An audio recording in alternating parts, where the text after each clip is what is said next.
मोनिका की बाल विवाह से जुड़ी आत्मकथा एक गंभीर और दिल को छू लेने वाली कहानी है, जो बाल विवाह जैसी सामाजिक समस्या को उजागर करती है। यह कहानी उसके बचपन से लेकर उसके वयस्क होने तक के संघर्षों और अनुभवों का वर्णन करती है। मेरा नाम मोनिका है और मेरा जीवन एक छोटे से गांव में बीता है, जहां मेरा बचपन बहुत साधारण तरीके से गुजरा। मेरा घर छोटा था, लेकिन मैं वहां बहुत खुश थी। मेरे माता पिता और 2 भाइयों के साथ हमारा परिवार संतोषपूर्ण जीवन जी रहा था। मुझे स्कूल जाना और खेलना बहुत पसंद था। मेरा सपना था कि मैं बड़ी होकर एक शिक्षिका बनूं और गांव के बच्चों को पढ़ाऊं। लेकिन मुझे यह बिल्कुल भी अंदाजा नहीं था कि मेरा जीवन जल्द ही एक ऐसे मोड़ पर आ जाएगा जहां मैं अपने बचपन के सपनों को हमेशा के लिए खो दूंगी। मैं सिर्फ 12 साल की थी जब मेरे विवाह की बातें शुरू हुईं। हमारे गांव में यह परंपरा थी कि लड़कियों की शादी जल्दी कर दी जाती थी और मेरे माता पिता इस परंपरा का हिस्सा थे। मुझे अपनी पढ़ाई अधूरी छोड़कर शादी करनी पड़ी। शुरू में मुझे कुछ भी समझ नहीं आया। मैं अभी खेलने की उम्र में थी और अचानक मेरे बचपन को छीन लिया गया। उस दिन मेरे मन में बहुत उलझन थी। मुझे नहीं पता था कि बाल विवाह क्या होता है और इसके क्या परिणाम हो सकते हैं। विवाह का दिन आ गया और मैं अभी भी अपने पति को नहीं जानती थी। वह मुझसे बहुत बड़ा था।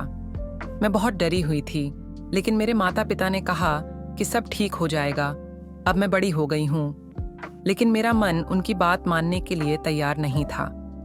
मुझे लगता था कि मुझे स्कूल जाना चाहिए, दोस्तों के साथ खेलना चाहिए और अपने सपनों का पीछा करना चाहिए।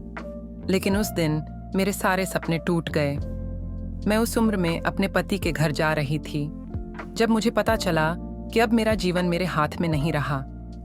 शादी के बाद मैं अपने पति के घर आ गई। वहां मेरे उम्र का कोई नहीं था। मुझे खेलने की जगह रसोई में काम करना पड़ा। मैंने स्कूल जाने का सपना देखा था, लेकिन अब मेरा काम घर संभालना और घर की बड़ी जिम्मेदारियां उठाना था।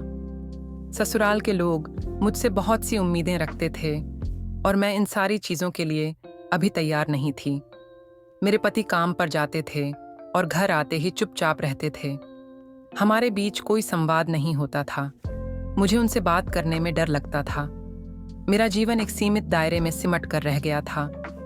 अब मुझे समझ आने लगा था कि मेरा बचपन खत्म हो गया है और मैं अभी बहुत छोटी हूँ इन सब का सामना करने के लिए। कुछ साल ऐसे ही बीत गए। जैसे जैसे मेरी उम्र बढ़ती गई, मेरे मन में सवाल भी उठने लगे। बाल विवाह की वजह से मैंने अपने जीवन की महत्वपूर्ण चीजें खो दी थीं।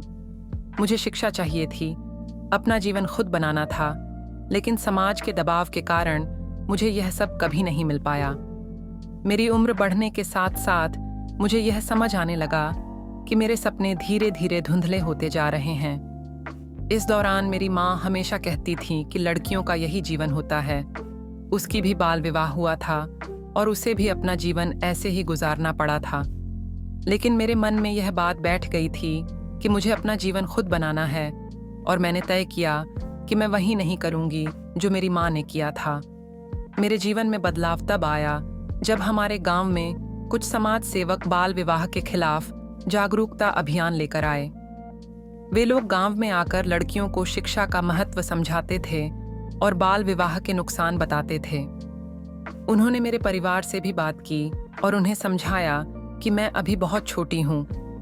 इसके बाद मेरे परिवार ने मुझे फिर से स्कूल जाने की इजाज़त दी। स्कूल वापस जाना मेरे लिए एक बड़ा बदलाव था।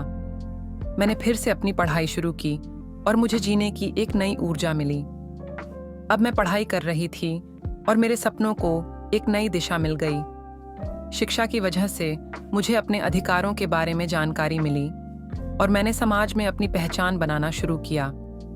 बाल विवाह का दर्द भूलना मुश्किल था, लेकिन मुझे यह समझ में आ गया था कि शिक्षा के माध्यम से मैं अपना भविष्य उज्जवल कर सकती हूँ।